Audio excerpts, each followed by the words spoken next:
Welcome everyone, Dr. Thor here. Let's get ready for Gnosis. Well, I want to cover another prominent military person involved in the research of remote viewing, paranormal, etc. Most people know of John Alexander because he is still out there doing his thing and, of course, pops up everywhere. But one of the major persons who was involved in this in a very high level was Albert Stubblebine. Now, um, he was a U.S. Army, eventually reaching the rank of, what was that? Major General.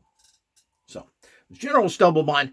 Um, he graduated from the U.S. Military Academy in 1952 and subsequently received an MS in chemical engineering from Columbia University in 1961. So, unlike so many people in these fields, including Colonel Alexander, is that the bottom line is that Alexander, of course, took a lot of fluffy courses and got his PhD in education and what was it, sociology or whatever. These are the softball stuff that you go into college so that you can just get through and pass. Stubblebine, apparently, chemical engineering is a science and a pretty heavy one. So it shows that this guy had a scientific background on top of everything else, which I think is important. And I'm not sure that passing any courses, traditional courses, rates you higher in anything. Matter of fact, I think it rates you lower most of the time, but you have to have some sort of background to judge things are. Having general understanding of common science does help you, but certainly his chemical engineering didn't stop his fascination for actually wanting to explore into alternative realities. Now, I listened to him in a particular interview, which is, these are fairly rare out there that he would give an interview, and did an interview shortly before his death. And he talked about how he got into this, etc. So I think he had a usual kid's attitude of seeing military parades and thinking this was wonderful and that he wanted to be part of all this stuff and be an active participant in this kind of a lifestyle. Of course, more with a patriotic freedom reality that older people generally had. Let's see, he was born in 1930. Of course, he died in 2017 at the age of 87. So he talked about that, and he talked about he initially went into infantry armor, following in the path of thinking that tank battles and everything else would be something that would be exciting. But the whole idea is that he finally found out that he didn't really want to sit around waiting for a war, which probably would never come, that would involve using large amounts of armor. So he decided that he wanted to get into something that he could be active all the time in, and that would be military intelligence. So that's what he transferred to, and I'm not going to really go into his military background too much. He was in Vietnam in the 25th Infantry Division as a G2 intelligence officer. He helped plan the Grenada invasion, and also got the Legion of Merit and Bronze Star in Vietnam. He participated in a special task force that defined the requirements of the U.S. Army for future conflict. I mean, he was looking at the future. Apparently, he was impressed by Jim Shannon's First Earth Battalion Field Manual, which I have covered, was kind of a joke. It was how to kind of manipulate people, and if they couldn't do that, you shot them in the head. So, but this was the first time anybody ever talked about in the military with Jim Shannon's that talked about something other than just going in there and doing the straight dirty deed of stabbing somebody in the heart or blowing their heads off.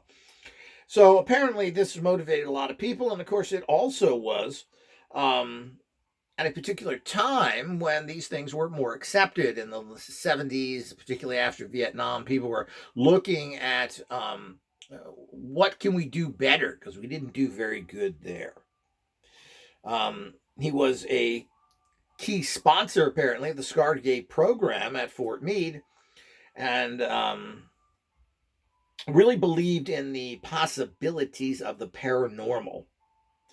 And he experimented with it a lot. He was able to, he watched and performed himself personally the feats of bending spoons like Uri Geller did. And this was very big back then. People don't understand how big Geller was at that particular time. The dumb bunkers came in, the people who want to suppress society and leave us in a world of just being a meat puppet where nothing is possible. These people were pushed ahead. A lot of them are pushed ahead by his own military people to keep people stupid and living in a fantasy world that there's nothing past the common idiot reality that most people believe in. He required his battalion commanders to learn how to bend spoons, which is very interesting. He did work with Colonel Alexander for at least a year. They claim to have been good friends. We just don't know. But he was very much involved in this and believed in it, and believed that there should be every aspect. I mean, which is so true. We need people within the government in general and the military specifically that looks past the common physical destruction of your enemy, the common cyber attacks and what you do about it. If you really want to master the world, you got to get past all the common physical stuff, which is ultimately very limited, especially when there's people that have extreme abilities, have demonstrated them, and this goes back really hundreds, if not thousands of years. There's all sorts of phenomena that happens, all sorts of things that are not investigated or covered, are investigated and covered up. A lot of them are as too. Because they don't want this getting out to the general public for many reasons. So they have more power over you. It has nothing to do with protecting you from some nebulous enemy out there that's going to take over the world, like the quote Russians or Chinese, which we send billions of dollars to the Chinese every day because they're such our terrible enemies. They make all of our medications and lots of parts that we need to run our society. And it's the same thing with the Russians. It's a little bit ridiculous. So it's good that we have counter forces in this world so that one side doesn't push their total corruption on the other. There's not too many good guys, period.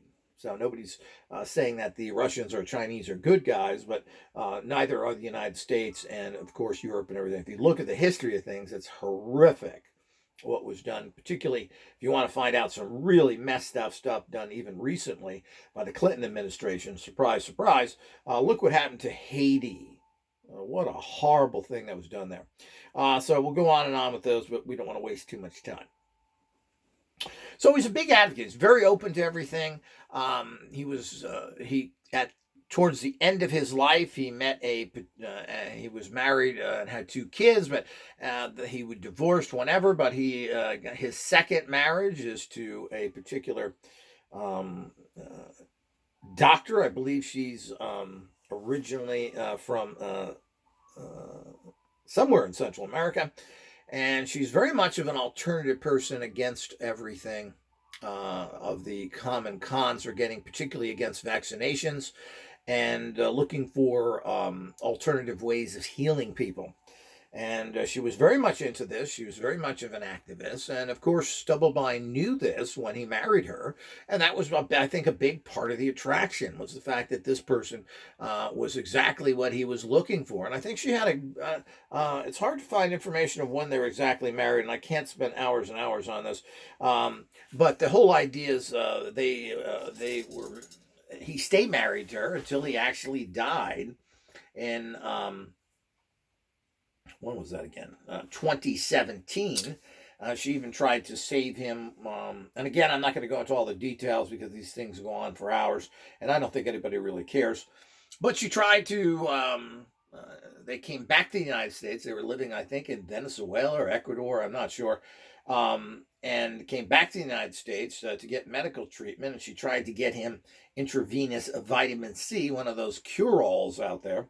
and had great trouble doing that. But I think she finally got it, but it did not save him in the end.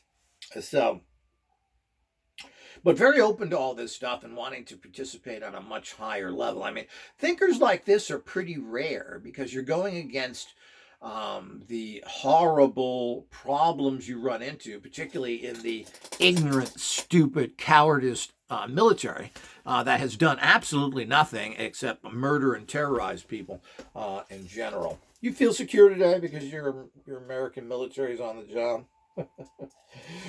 Not me.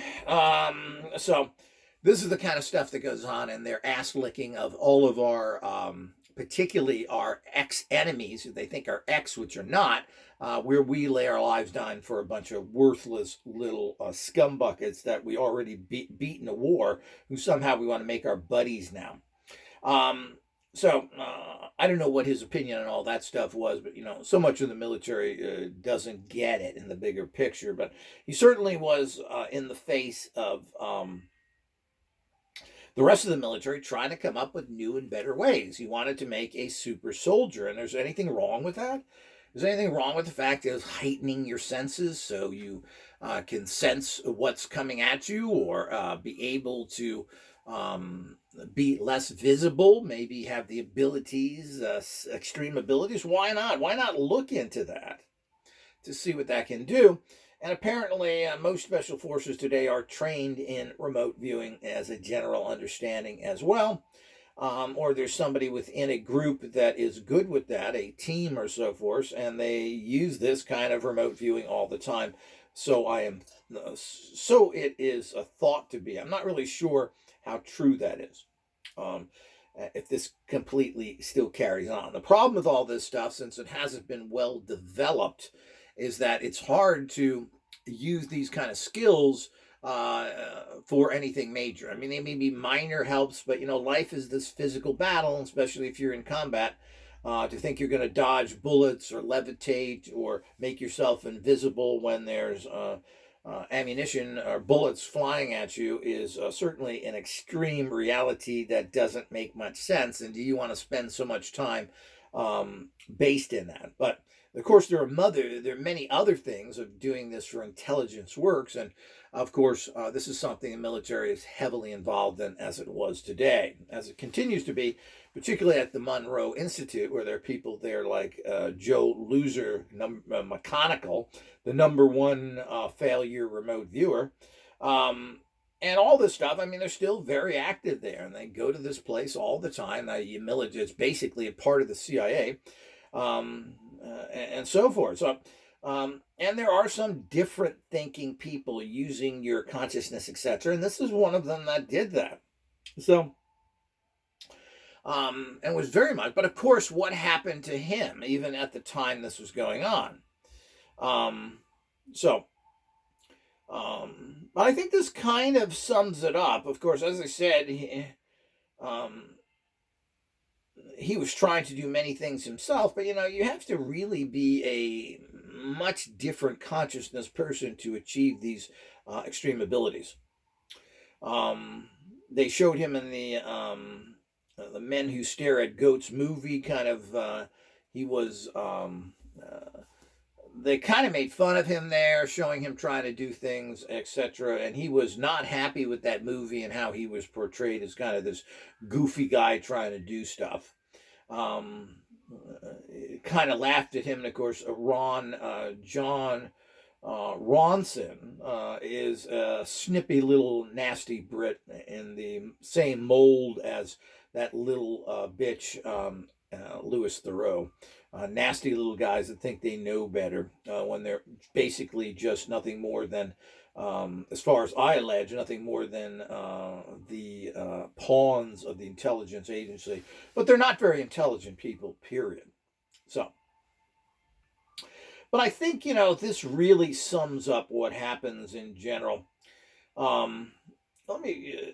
So it says, after some controversy involving the experiments with psychic phenomena, Stubblebine took early retirement from the Army in 1984. So, again, he was out of it for many, many years, but he pretty much, I probably took early retirement. I think he was pushed into it. In addition to alleged security violations from uncleared civilian psychics working in the sensitive compartmental informational facilities, so he brought people in, and of course, two secret things there, and they were civilians. I don't know if he got them cleared or not. That's a nightmare's process that takes months. Um, but that was just another way of getting. He brought people in to work with because certainly he was smart enough not to bring people from the Army like they did with remote viewing, the goofball McGonagall and all the other stooges in there. Really a group of some of the most lowest level people you could get. Who then claimed miraculous results, which I have great doubts of, but because really nothing has come out from there. It's so jokey that all the research that was done there is still classified, and they talk about one project of a McConaughey claiming that he saw a submarine that he drew information on. Other than that, we know nothing. There is some talk that a plane that crashed during Jimmy Carter's presidency was found by remote viewers. So these are all the things that we have to look at as well. So as usual, everything's clouded in the stupidity of secrecy for no reason.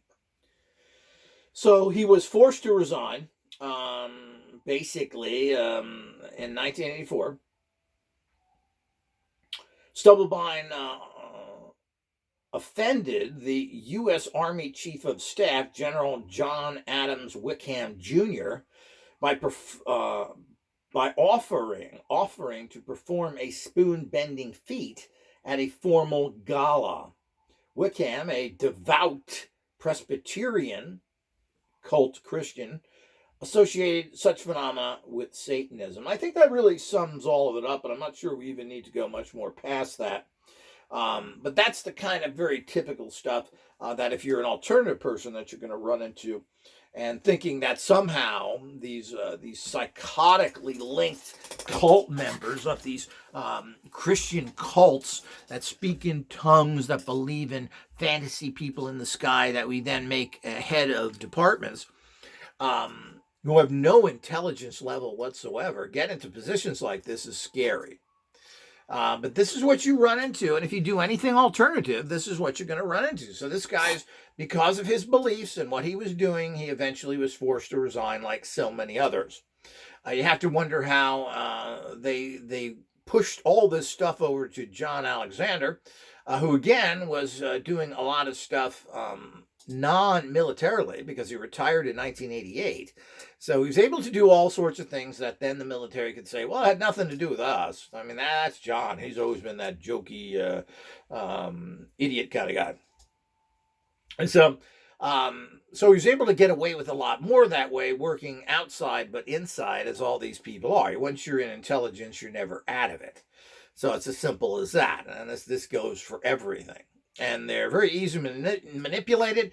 The government comes in, flashes their badges, talks hyperboles, and if that doesn't work, they threaten you. And of course, if you work with them, you can't say anything, as what happened with Russell Targ and in SRI, who had all sorts of, and still does to this day, all sorts of proof of the empowerment of the paranormal, and all these people are nothing more than dupes for the military-industrial complex. Hal Puthoff started in the military, continued in the military, and that's how they all are.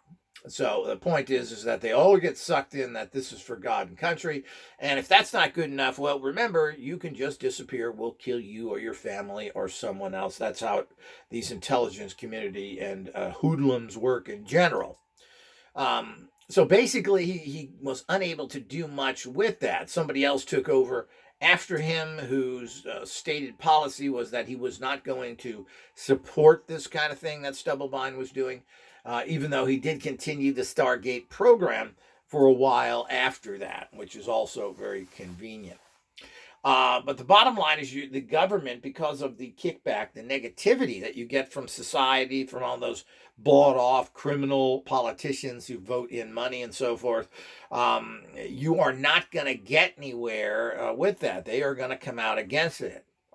They are working for big corporate interests. They are working under the guise of this fake reality where they won't help their own people, where they won't make sure that there's education and medicine provided for everybody, including their, white picket fence children and a dog reality. But they will not do anything to support that, to help people get there.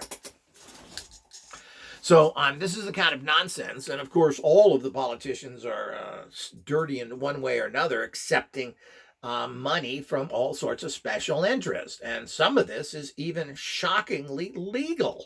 Those loopholes have to be closed. But they're not. So if you get involved in this, you're going to. The only time that this was big, it was in the 60s, where they had books and you could go to your local, I don't know what store it was back then, but your local Kmart, your local whatever. There were bigger stores in different areas, and you could pick up a game that said ESP. And there were many of them. And these things weren't sold through special outlets. A lot of them were right on the shelves. Maybe some of them were mail order, but mail order wasn't even that big back then. So these are actually sitting on shelves in regular stores. You'll never find that much anymore. So this was very big. We went through that whole sector, which of course was influenced through drugs and sex, which of course moves everything along.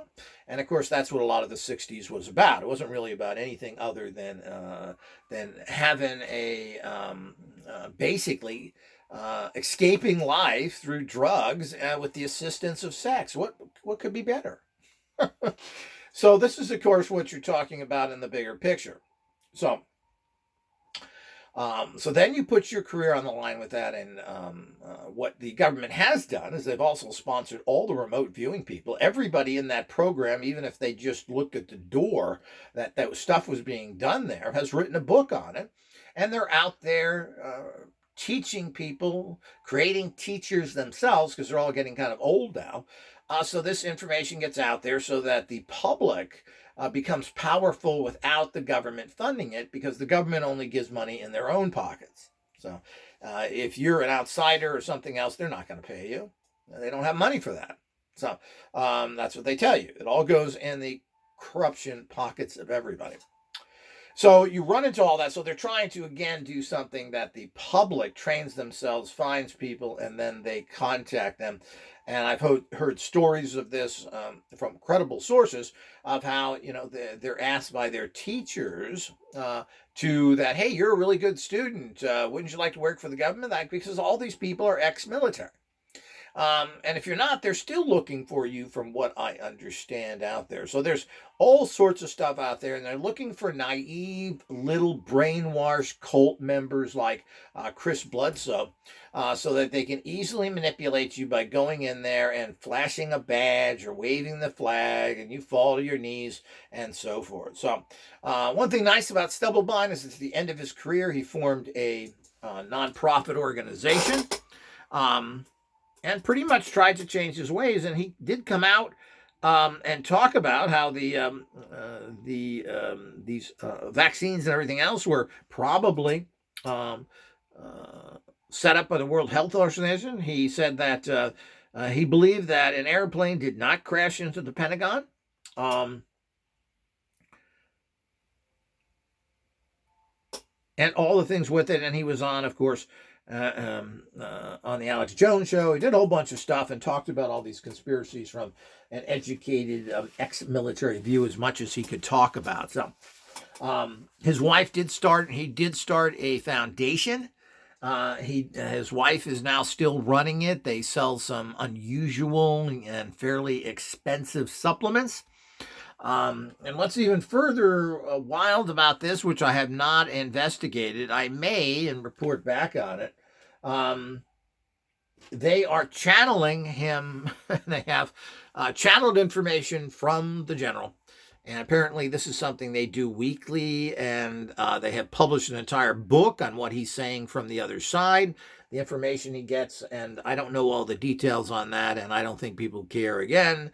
But if you do want to look that up, that would be something interesting I probably will get into that in the future, but like everything else is very time consuming, and everything else, it costs money. And if people want all this stuff, they have to make sure you support us on Patreon, become an all access member, put your money where your mouth is.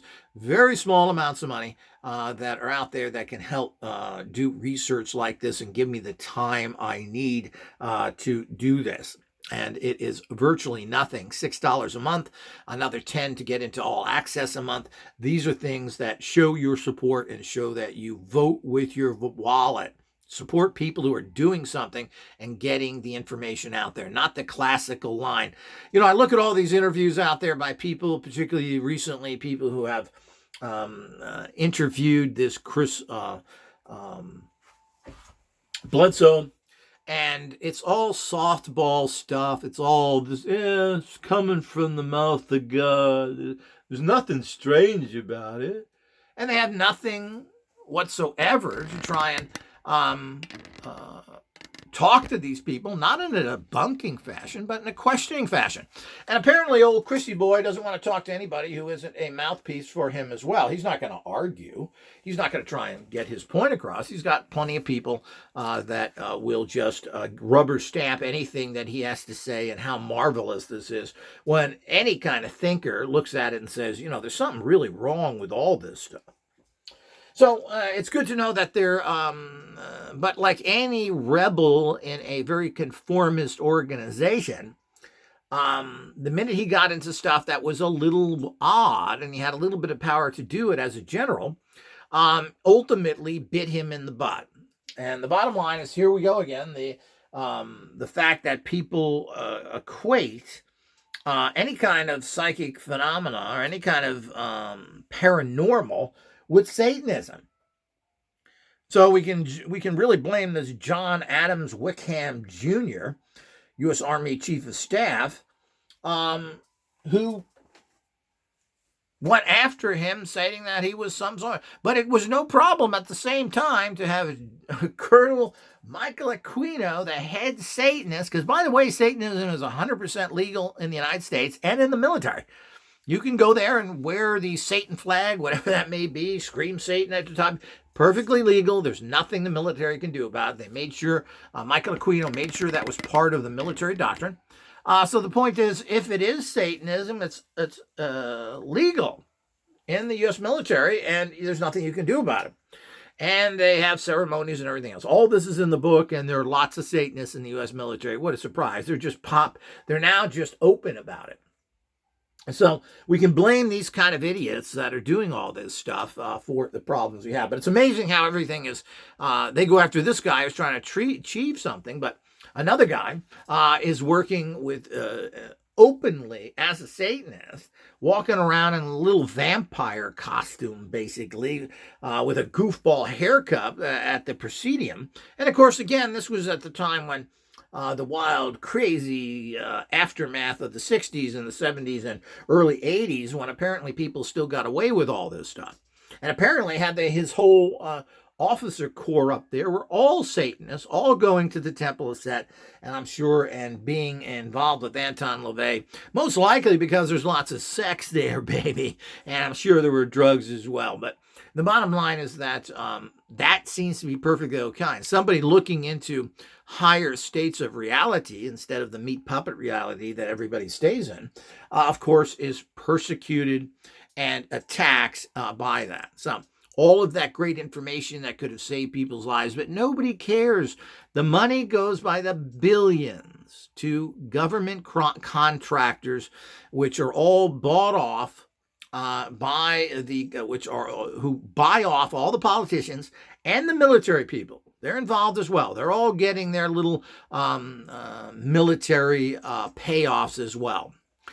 This is all part of the procedure. Everybody's bought off, and this is the way it goes. If you go in there and try and really do something, well, you're breaking that. The money goes, the billions go for these super expensive, technologies, and that's it. There's no need for anything other than that. There isn't a goal here of saving the world or protecting your country. There's a goal here of the corporations running everything so they get richer and richer. That's all it is. And if you don't get in line with that, you're going to be persecuted. So He was an honest enough man to try and do this stuff. And of course, paid the ultimate price for it and didn't keep it up. So it would be interesting of what these channeled messages are. But there is, I believe there's a general stubblebine.com, or you can find this relatively easily out there. But it is kind of interesting. I wonder what he is saying from the other side. But you can see that his new wife was very metaphysical. She was very alternative. She is a medical doctor. She has an MD after her name, medical doctorate. So the whole idea is that this is very fascinating and very interesting, and another saga of this fascinating, interesting man. You're never going to get this from Colonel Alexander, who basically calls himself a mercenary and a person who is involved with every aspect of dead. So, quite interesting. So, he's your typical, in my opinion, of your typical psychotic murderer, which is what most of the professional military is. Now, Stubblebine was a notch above that, who really was trying to find out what makes the ultimate warrior and why aren't we looking into that. And ultimately, it is not technology alone. It's a level of functioning that will save you, and not necessarily technology, and certainly not technology alone. So that's another fascinating aspect, always something that I think most people are interested in, of what's going on in these realities. Until next time.